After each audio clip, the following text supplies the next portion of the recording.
What's up, everybody? Welcome back. This is Mac and Free. It's been a long time since I left you. Without a dope beat to step to, we came back with it. And what's up, Free, man? It's been too long. You know, people dealing with stuff and doing things and making a lot of moves and doing a lot of moving and shaking. So I know how that's going on. Free, what's been going on, Big Dog? Nothing much, man. Living this life, just enjoying each moment, trying to grow, and ready to do this thing, man. Because we got some hot stuff to talk about. So I'm ready, man. I'm ready, Yeah, man. man.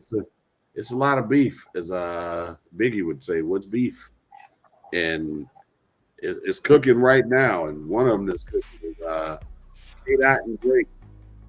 So we could be like, who you got? I don't care. Like I have every Drake album he's ever made, even the R&B ones. I do. I can name them all. I can pull them all out of my Apple Music because I do have all the Drake albums. But I also have all the Kendrick Lamar albums too. So I have no dog in the fight. I also have all the J. Cole albums. There's no dog in the fight for me. So I can't ask the who you got question. The question I'm gonna ask you is, who do you think is winning? Because winning in rap battles it's like a two-tier thing.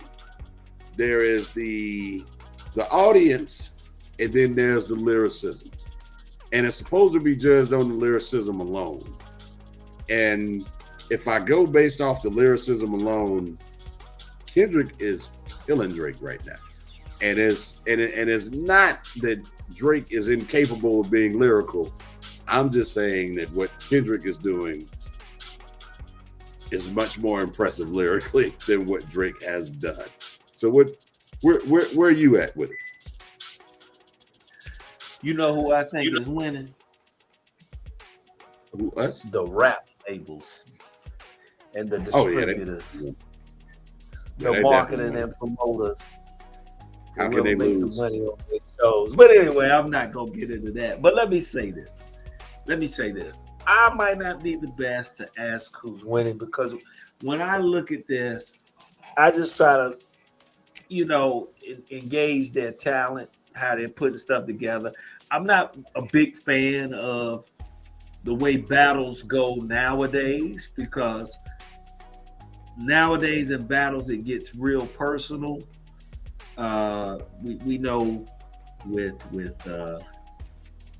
Ether and Super Ugly, we know that was getting a little personal. That was the start. So I'm not going to act like my generation is not played a hand in it. But now it's gone to a different level because we saw where Nas and Hove could really squash it and stop it before it got super ugly. No pun intended. But now it just looks like we gonna just go deeper and deeper in the personal and stuff, and now they dragging family and children, and it's like I don't like to see it go that route. But nevertheless, back to the question, I like to see their approach, their cleverness, their wittiness with it, how they can do it, and just their skill with wordplay and innuendos and subliminals. So Yeah. I mean, they're both talented individuals. They're at the top of the game, but Very talented.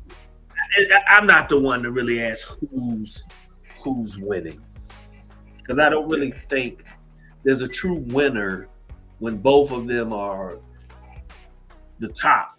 You know what I'm saying? And Cole and it, like they're the top. So to me, it's like it's not like they needed to enhance their following or establish one or the other because each are gonna have their own fans and people who think they're the best and they're still great and successful. So I really don't think there's a winner in this. I just think as fans of those, we just get to see this aspect, how they handle it and deal with it in verbal sparring. You know what I'm saying? I'm gonna just go on and say it. Drake is getting his ass drugged right now, and it's largely because it's not it's really, and when I say that, I'm talking about lyrically. Like, he's able to stand on stilts because his fan base is so large, and I know he's capable of coming with better than what he did in Family Matters, because he just dropped Family Matters, and I think I told you this earlier. He just sounded angry in Family Matters. Like, he sounded like the last Kendrick Lamar track touched the nerve. But when you listen to what he said, what Kendrick said lyrically, again, Joel Hill Osteen, dog. When I heard that part, and he was like are you AI? He was like, am I battling AI, ghostwriters? And then he started talking about Joel Hill Osteen, who was in AI in 6th Sense, with 6th Sense is about, dog. I'm sorry, but you're like like I told you earlier, I'd have never thought of infusing that into a rap battle, ever, and it fits. Like, the problem isn't that he said it, is how well it fits. And when you think about what he did there, then he dropped the 616 to LA, and then he dropped the Meet the Grams, and then he's given like this very clever, like, psychiatrist exam sort of discussion amongst what's going on in his family to expose him. I'm talking about the cleverness, because you expect cats to go low every now and again in a rap battle. They do it all the time in the acapella rap battles. So it's, you know what I'm saying, that's part of the culture itself. But man, I like that. It's possible. Like, Drake has to come out firing with something, and it's not necessarily about how much he exposes, as much as it is how clever he is at exposing it. And again, it goes back to I didn't like the AI track that he did, but it was clever. I could see that it was extremely clever, and he made his point. He's gonna have to do more. That's what the battle should be about. Yeah. Like, even with that, he was clever, but it was just about, hey man, don't. Basically, they pepping him up like he shouldn't try him, but it's about, it keeps it at the skill level, the battle level. But now when you take it to that personal dirt dig, then it becomes out, oh, we ready to hit an exposure, because it's the year. Cat Williams said it all. Yeah, I'm saying you blame Cat Williams. It takes it even more out of the true essence, to me, of the rap beef. Because even if we look at, I referenced Ether and stuff, it didn't go dig deep like that. Well, they might have thrown stuff and said like, but it was Super Ugly did. Huh? Super Ugly did, though. He did. Like, Super Ugly did. Super Ugly dug a little bit. But that's the thing. That's in every rap battle they do this. Nobody cares whether it's the truth or not, because we're only listening for the lyrical infusion into the details. Let me not say nobody. Very few really actually care if it's true, because we're really listening more to the lyrics and how are you lyrically taking care of everybody. Like, it's like, if what you're saying is true or not. Like, I don't know if anything, like, I can't even focus in on what he said, because I don't know if it's true or not. I don't know these people. Y'all, you and McKee know that's going to always be my answer when it comes to celebrities. I don't know them, so I can't get invested in whether or not what Drake is saying is true or what Kendrick is saying is true. So I'm not judging it based off of any of that. The judgment I have is how it's being said. I don't care what's being said. I don't care if the next song Drake come out with is talking about Kendrick Lamar's mama and mother and father. It's about how he says what he says, not what he says. I don't know if anything Kendrick said is true. I don't know if anything Drake said is true. What I do know is how Kendrick said it right now is winning over how Drake said it. Because Drake took some low shots in Family Matters. But how he took the low shots wasn't impressive. How Kendrick took the low shots were. And that's the only place I can judge it from. Because ultimately, I don't know any of these people to know whether or not. Let's go lyrically, because I'm trying to understand how Kendrick has significantly won. Now, I will say cleverly, Kendrick matched the clever with Meet the Grams. That was clever how he did that. But lyrically, I mean, both have shown skills with the wordplay. You know, Kendrick goes deeper, but I think it's difficult because they're still two different rappers, and I think this is my opinion. The reason why you may say Drake has become weak because I don't think their focus is the same in battle rap.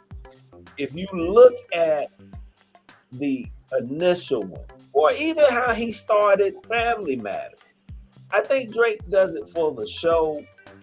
He's kind of the entertainer looking for the aha. He has an approach to bring a uniqueness to it, but it's more to catch you in that wow. I think Kendrick's coming with the mindset to battle and destroy and show I'm the best. And I don't think Drake is that caught up into that element more so than let me do something clever so my base could be like, oh, just like with the AI and certain stuff and said how he says it. You know, I just think their approach to battling is very different. So I think that's why you may can give an edge. But, you know, in Family Matters, I got to do this because in Family Matters,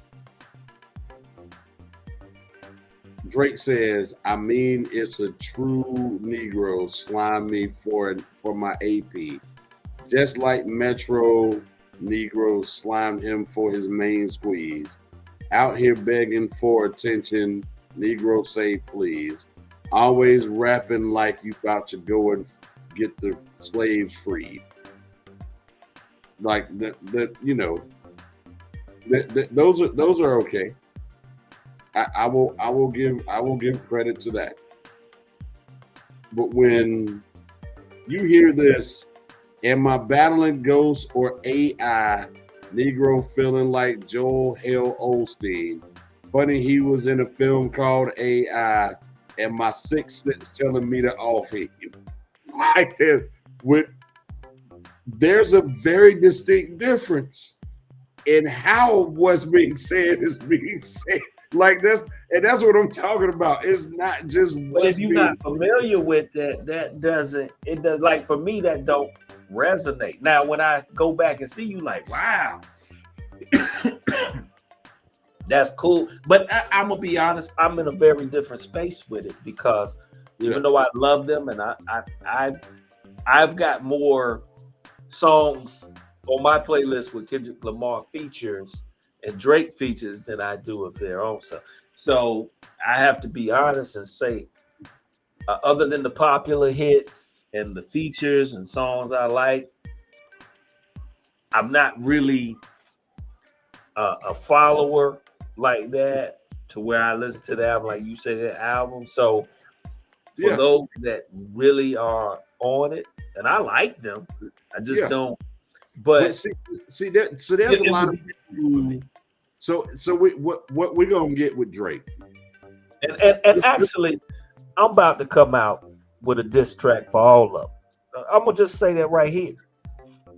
That too. That's why I'm trying to keep it cool now. Y'all heard it. Y'all heard it here first. So we'll see how that goes. But no, so like when we when I first got introduced to Drake, it was like a whole cool year or two before mainstream had even well before he went mainstream. So I had a lot of his music. Where'd you go? That early Drake, like, Drake is an incredible. There's a lot of people. Let me start by saying it this way: there's a lot of people who are going to take. It's going to have the Cat Williams effect. What I mean by that is this: there are people who already don't halfway like Drake, and they're waiting for somebody to come and kill him. That's one. I'm not one of those people. I'm one, and I'm like, all right, I think if Drake takes a couple of days to sit back and goes back to the old Drake, like, this is about to be epic. Because he's capable of doing what we've heard some of what Kendrick Lamar do. They're just people that don't like him enough.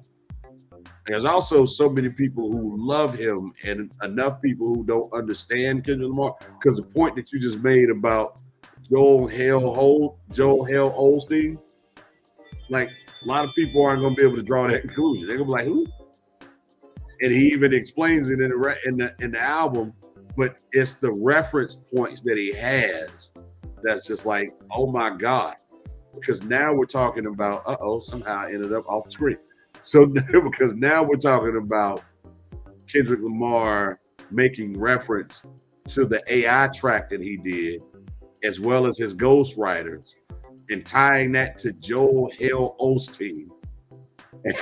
Like, that's, you see it, like, that's the part of it that's insane. And that's the, like I said, what's his name? Charlie Cripps or Charlie Clips. Charlie Clips, yeah.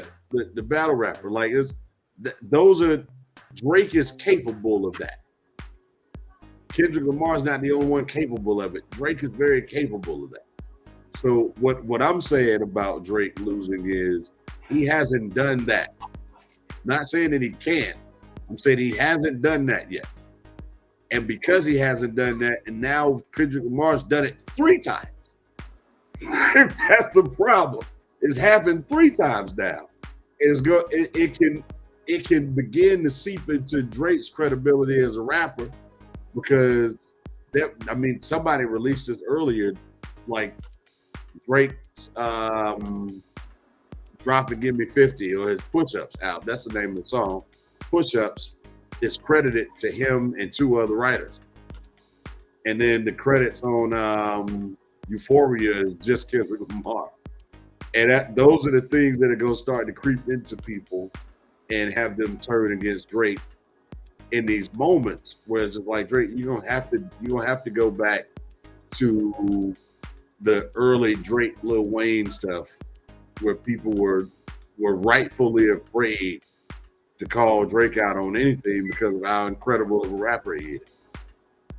But some of the stuff that he's done here recently, like, it's on the mumble rap level. And what I'm saying is Drake much, much more capable than that. And that's where he's going to come back from. I really don't. I look at it and I really, like, how can he be more capable? I mean, like I said, it's not about what he's saying, it's about how he's decided to say it. So for example, here's a good example of what I mean. Drake did For All My Dogs, right? We all remember Joe Buttons went on his podcast, and the point that Joe Buttons was making to his point was, we don't like hearing the singing Drake as much as we like hearing the old Drake. Drake got extremely upset, and he spewed all kinds of stuff in the direction of Joe Buttons. And then he went into the studio, recorded, I think, 6 or 7 more tracks, and then re-released For All My Dogs, the extended version with those tracks. And the only thing he did was add 6 or 7 more tracks that basically Joe Buttons was saying he wanted to hear more of. So he spewed all that vitriol at Joe Buttons, then went and did exactly what Joe Buttons said he should do. Because if I'm being honest with you, for all my dogs outside of first person shooter, for me as a hip hop head, them last 6 tracks, the tightest tracks on the album. Like they're all worth listening to. Like it's not even. I mean, they're all very lyrically thought out. Like you can hear it. It's there. And it's like, all right, that's what Joe Budden, and then of course Joe Budden was like, well, that's all we were saying. It's literally what we were saying. There's you were mad at me, and then you went and did what I suggested that you do. You're welcome. So it's I think Drake is highly sensitive. Very. And and you can hear that in Family Matters because, like I told you, he just sounds upset. Like he didn't sound like he wanted to put his best foot forward in that one. He just sounded offended. And then he just said things that were offensive because he was offended. And he didn't think about how to put those words together, which, again, Drake is highly capable of doing. Like, he's not somebody you want to pick a verbal fight with. He's that skilled. But right now, my goodness, he's having a rough go of it. Like, no matter how many different ways we put it, it's getting a little rough for him. So hopefully, I hope he drops something else. My goodness, it's not going his way right now. True that. I get it. And I love Drake. I love his music. But my goodness, this is not going in a good positive direction. So hopefully he'll get it together. The last thing I heard is Sexy Red was about to get into beef because she didn't like how Kendrick calls her name in the song. And I started wondering if Sexy Red, I started wondering about her level of comprehension. Because it was like that man said nothing negative about you. I'm not sure what you mad at. So I'm gonna just leave that one alone because I'm not sure how we got here with that one. You know, like that joker said, when I see you standing next to Sexy Red, I think you just see 2 bad bitches. And Sexy Red was like, oh, I'm offended. I was like, I don't know what she heard. Let me say this. Lamar just dropped a new one about 17 minutes ago. Stop it. Called Not Like Us. Yeah. And I think Drake just dropped a new one. Or is supposed to drop a new one tonight. But yeah, Not Like Us. He dropped a few minutes ago. So this thing is still going. Ooh, this one's getting ugly. But I love it. I hope it goes on for a very long time. Yeah. God, Jesus, he dropped another one? Yeah, and then Drake. Well, no, Taylor Made, he dropped yesterday. Who, Drake? Yeah. Oh, we are figuring this all out in real time. Yeah. So yeah, Family Matters came out. Wasn't Taylor Made the Rick Ross disc? I think it was all of them. No. Taylor Made is Champagne Moments. Is the Rick Ross disc. Yeah. So Not Like Us is the new Kendrick. So hold on a second. I'm having trouble keeping up with these people, man. Yeah, Taylor Made was released, they say 2 weeks ago. Okay, so I'm late on that. That's the Tupac. Yeah, That's the Tupac. Oh yeah, that's right. I forgot the name, but yeah, that's right. Yeah. I'm thinking that was the push up, but okay, I got confused for a minute. But yeah, so Yeah, he had to remove it from his IG, but apparently Drake got in some issue. He got in some legal issues about that Taylor Made track. So I guess we can't use AI for any and everything. yeah. But Well, Drake said he called the state of Tupac and told him to sue him. Yeah, that was clever. I mean, but these beefs have really been set off like Cat Williams set off he basically set off a domino effect firestorm where it's just laying fires everywhere because it was like once that happened, like now Amanda Seals is beefing with everybody. He basically resurrected all Monique's gripes. Then Corey Holcomb and Donnell Rollins was at it. You had everybody. Yeah, that's a beautiful segue. That one now, yeah, like that one was.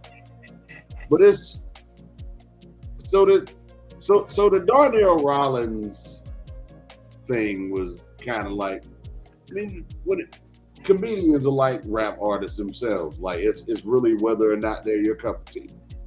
And like I like going like I'm a big Cat Williams fan, but I prefer seeing Mike Epps in person. Like it's more of a preference. It doesn't mean I like Mike Epps more than Cat Williams. Like Cat Williams has some epic TV moments, by the way. Like there's some things that he's done that nobody's ever gonna be able to top. Like what he did for Atlanta, for example. It was like the funniest scenes of all times. Like in TV history, Cat Williams has that in his bag. But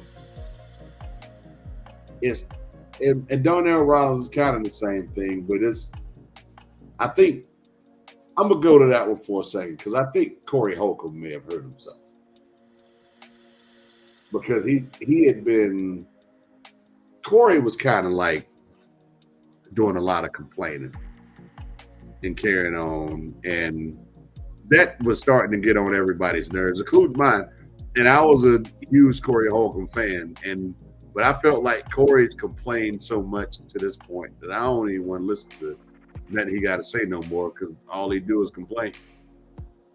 And he was, I mean, he's undoubtedly a better.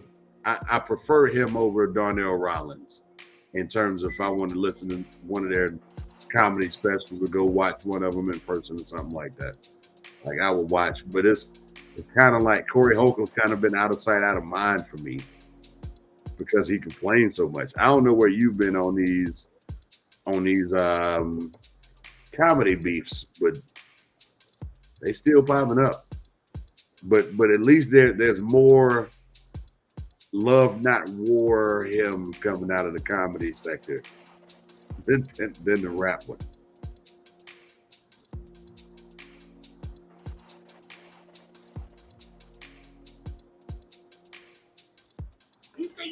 So,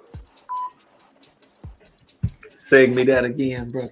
I missed. I was looking at I was getting my thoughts on Corey and my bad.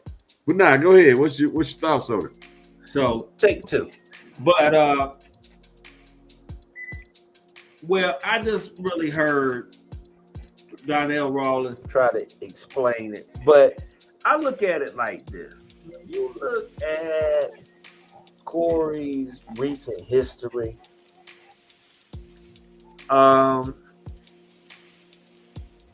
It seems almost clickbaitish. Like, yeah, pretty much. It's like, who don't you have a problem with now? You know, and I like Corey Holcomb. And, you know, if he ever sees it, he probably have beef with me too. But I'm just saying, you know, I'm not really totally thorough on understanding I guess it was a time thing at the show. I know Donnell said he didn't realize he was going in, but and then it come the shots. All it's Dave is the reason he's there and doing stuff, and I think it's a shame because when you minimize people to that, like you're totally dismissing their talent. Yeah. And I follow Donnell Rollins. And he's a funny guy. Whether Yeah. people more prefer him in skits and shows versus stand up, Yeah. blah. He's still a talented He's individual. still funny. And he's a funny guy. Yeah. And I think you do, and he's been in the game for years. So, I just hate that you do a disservice to the talent of these people. And when you see how some have reacted to the calling people out or trying to mess up their money, like when you do this, you are running the risk of hurting people's careers, and it's detrimental. And I think you have to stop and look and say, is it really worth it? Like, what is this for?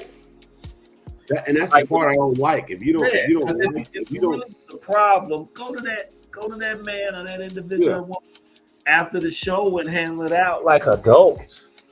It's kind of like, if you don't like that artist, then don't like here's a couple of examples. I'm not a fan of Country Wayne. Like that, like he very rarely does he do anything to make me laugh. What he's proven is that he's talented and he's developed an audience. I have a very high appreciation for Country, but he's not somebody where I'm like, I gotta go see Country Wayne. But I can say a lot of like I'm a huge fan of, oh my God, who is, I'm trying to think of, I'm a huge fan of Drake, for example. I'm gonna go back to Drake.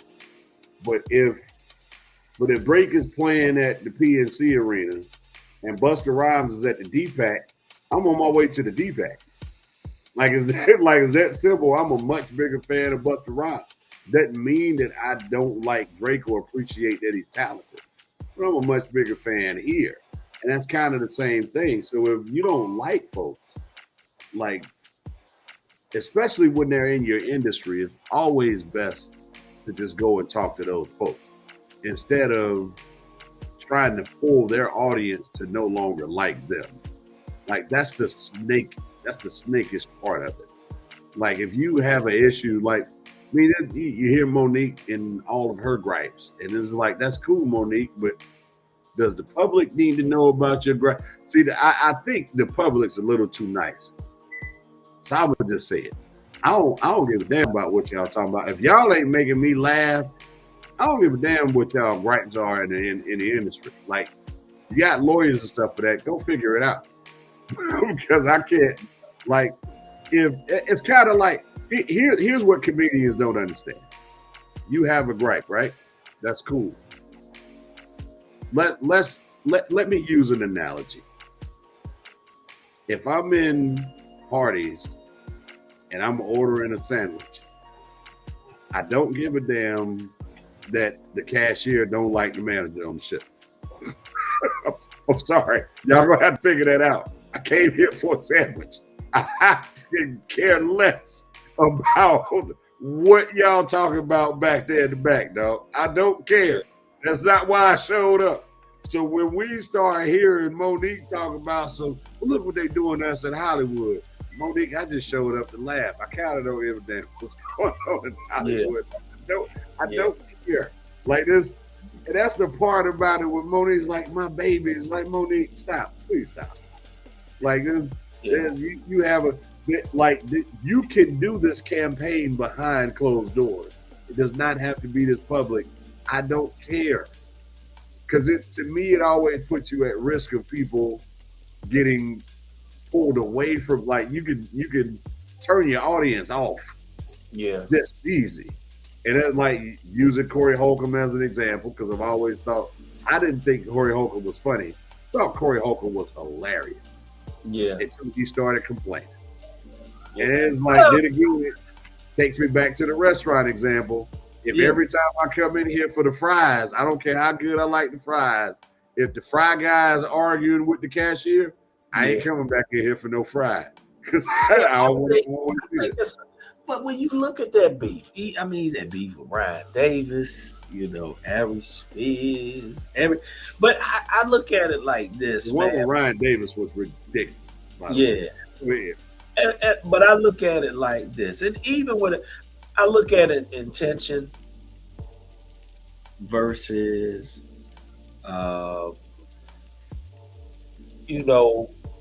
truth. Like, is your intention really to bring some sort of truth, or is your intention just to voice your displeasure because it will get views? Because the truth is, like, even we can't, and I know we like, and I applaud their strength to come out and share certain things, because these things might be problematic. But in the end, are we really trying to correct what it is we're calling out? Number two. Right. Number two, when we get into beefs, and this is kind of moving away from more simply just the element of calling out. Let's move back into the beefs. Right. Like when you have somebody that's got into multiple beefs or repetitive or calls out things, I think it was A.A. Rashid that said one time, a lot of times when we have problems with individuals that we call out or certain things we don't like, it's because we see that problem in ourselves. So we're more apt to call it out in other people. And sometimes I think when certain people have had certain breaks in their careers to catapult them, or they've had certain opportunities, and then others who may have been doing it longer or may have taken a different role, we see that, and I think it builds an animosity. And I think when you see them call out to say, "Oh man, you only there because you Dave's boy and he pulled you up and you just dismissed the talent," that says to me like you have a problem with what he's achieved and who his linkages, because you may not have had that opportunity, or maybe he had a easier route. I don't know how to say it. You know what I'm saying? It's the natural human instinct to oversimplify. Like you need an answer oversimplified. So if a young lady has catapulted her way to the top of things, it's a lot easier for everybody to say, "Oh, she's just effing the boss." Exactly. Like, that's a lot easier to answer the questions that you haven't been able to answer, which is, what do I need to do to get to that same level? Like, how do you achieve it? It's like saying, man, the NBA is rigged, instead of understanding that, dog, there's only 400 jobs in here, and there's 400 kids that are literally have put in the most work and are the best at what it is that they do, which is the reason why these 400 have been chosen to entertain you and not just anybody. But everybody is looking for that easy answer. The reason why the idea of the Illuminati can still exist, because it simplifies. Jay-Z, when he does that sign with his hand, that's an Illuminati symbol. How? You talked to the Illuminati lately? I didn't realize. No, I saw it on YouTube, and it was like, oh, that's the resource for your research. I got it now. All right. It was like you kind of shy away from those conversations because you got folks that are just looking for the simple answer. How did Jay-Z become almost a billionaire? Illuminati. Like, you see what I'm saying? Like, you got the one word answer is easiest. So instead of going through the process of getting to understand what that takes, so that you can have a true appreciation for it. Now we not dismissing. Like, I don't want to be dismissive and say that there aren't trolls or people that dedicate themselves to like hagging you or you Yeah. got haters. We know they're haters out there. So we don't want to dismiss everything. But at the same time, when you oversimplify, then let's figure out what needs to be done to fix that issue. Right? Yeah. If you feel they're plants, or like the example you use, Mac, the young lady, let's fix that problem. How many talented young ladies are you bringing out? Like, I think the issue is that we spend so much time calling out the problem and the issue and those who may have benefited, whatever, but we don't try to address the wound or those who have been affected by it or the wounded. And that's one thing I'm trying to do in my life. Like, man, I can sit here spinning my wheels on what the problem is, but if I'm not finding the solution to heal the wound or heal the wounded, exactly. What good is it? What am I doing it for? Just to get attention and people be like, "You right? Go ahead, man. Say that." But the real answer is to feed the echo chamber, because it's like when you ask the question, is it really for likes, or is it really because both answers are true? Because you realize that if you feed the echo chamber, that's what gets you your likes and your clicks, and that's what gets YouTube and Facebook and all the other elements to cut your paycheck. Because you screamed it into the echo chamber. They've heard only what they want to hear. Again, I keep going back to this, and I got to keep doing it, because if y'all remember when Cat Williams came out on Uncle Shay Shay this year, I said I was less interested in what he said, but more interested in everybody's reaction. And here's why. Cat Williams looked every single one of you Negroes in the face and said, I can run a 4.2 40. Walked out onto a basketball court, ran 10 yards less than 40 yards, and then ran 0.3 seconds slower than he said he would. And everybody looked at us and said, he ain't had no warm up, dog. He ain't had no warm up. No. He needed a better warm up. No. He went back out later and ran a 5.4. What was split? So that, listen. He ran a 4.9. That was a 5.2. I looked at it the other day. It was a 5.2 40. That joker ran it still ain't a 4.2. It's the point. Like it's still not a 4.2. And people was still like, Cat got the receipts. It was like, no, you talking about so basically you don't care what receipt it is. So if you worked at Big Lots and I walked in with a refrigerator and said I want my money back, and I got a Walmart receipt, you don't give a damn as long as I have a receipt. That's basically what you said. People don't care as long as it. He ran a 4.97. That was not a 4.97. Yes, it was. It was a 4.97 when he did it on that field. In that practice, it was a 4.97. Don't you do Cat like that? He had to do it again. He ran it under 5. Yeah, I see it now. And he's that daggone picture of him being picked up by the Cowboys was hilarious, though. But with that said, it's still, my point is, it's still not a 4.2. That's lineman speed. No, I thought he said he ran a 4.4. No, he said a 4.2. He said a sub 4.4. He said a sub 4.2. He's like, I can run a 4.2. Didn't run a 4.2. And then everybody said he got. My point is, even though we saw that he couldn't do what he said he could do, people said he still did it. And that's regardless of what he said he can do. Cat Williams believed what he wanted to believe. That's fine. I ain't even mad at him for saying it. I'm mad at everybody for believing it, even after they saw that he couldn't do it. They still believed it. That's the problem I have. Like it's not about Cat. Like I wouldn't even care. Like he'd have been like, man, I bet you I can run a 4.2 40.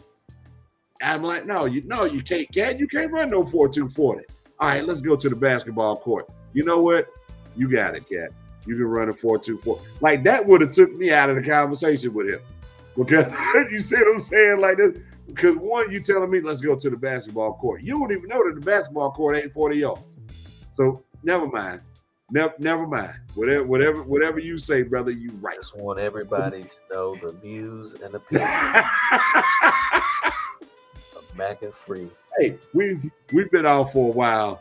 Don't toss the Hey, disclaimer. look, no, but back to the beef. This is my Yeah. question, and it's rhetorical. But All right, go you ahead. know, in the end, well, let me say this. All In right. comparison to like Drake, I'm before I get to the question. In Okay. comparison to the Drake Kendrick beef, and you look at the beef with this, Right. I can see more so with these certain comedians why this might help them. Maybe a Corey Holcomb, he's got the show, the 5150. You know, he's building that brand. He's kind of on his own. I can see that more so than I can see why two of the cats at the top, because often the cats at the top, comedy wise, they don't never really have beef. Yeah. It's usually somebody up and coming that might throw some shots, trying to build up on that. So you can see that because comedy, just like music, is competitive, right? Yeah. So my question is, do you think this with comedy, because you know you're gonna get good jokes, do you think it's better for comedy? I think it More brings so a lot of it might be for rap. Let me say that. there are some benefits to it, but the problem goes back to what you said earlier, which is you're going to have a faction of each audience that doesn't care about the truth, and it only feeds into what it is they want to believe, and those things hurt people's bottom line, and that's the downside to it. But at the end of the day, it's still a part of the game where you play it to boost your own. The question is it, are you, we know it's not moral. We know it's immoral to try to tear one person down universally. To have to tear one person down in order to boost yourself is an immoral thing. We call that bullying. So that's number one. So the question is, do you want to be viewed as a bully? Because that's the only answer that stands in front of the question that you just posed. Do you want to be the bully? Like, I understand market share. The purpose of this podcast is not to come on and kill another podcast, because there's plenty of capability, there's plenty of room for us all. And it makes it more competitive. I actually enjoy the idea of having to think of new things to do in order to be more relevant, because it's competitive. But I'm not going to come in and say that the field isn't level. If that's the case, that was an opportunity for me to do something about it early and didn't. It may be a little not so level now because so many people are getting into it, and people who've already built the brand for themselves, it's just going to be naturally easier for them to come over here and do it. You have to understand that that's part of it. But I can't, like, I'm not in the business at all of shaming or talking down to anyone, because I want everybody to get their piece of the pie. And like, I mean, it's like the famous Petey Green. Exactly. I don't know if anybody is familiar with Petey Green, but you can't do nothing if you broke. Like, yeah. But exactly. So that goes to the rhetorical question: like, what do we do this for? Like, what do we do this for? Like, but it goes back to, I forgot who said it. I hate to cut you. But one of the I don't know if it was Lavelle Crawford or somebody said The problem is everybody's acting like there's only one bag. Yeah. And we gotta stop doing that. And that is post-traumatic slave disorder. Like, Yeah. if you don't like anybody's journey or what they do, let them. That's so what. If you Yeah. spend so much time trying to focus on putting them down, how can you focus on yours? Yeah. You know what? It's one of the reasons this isn't gonna feel That's like. why I don't really feel this rap beef. But go ahead.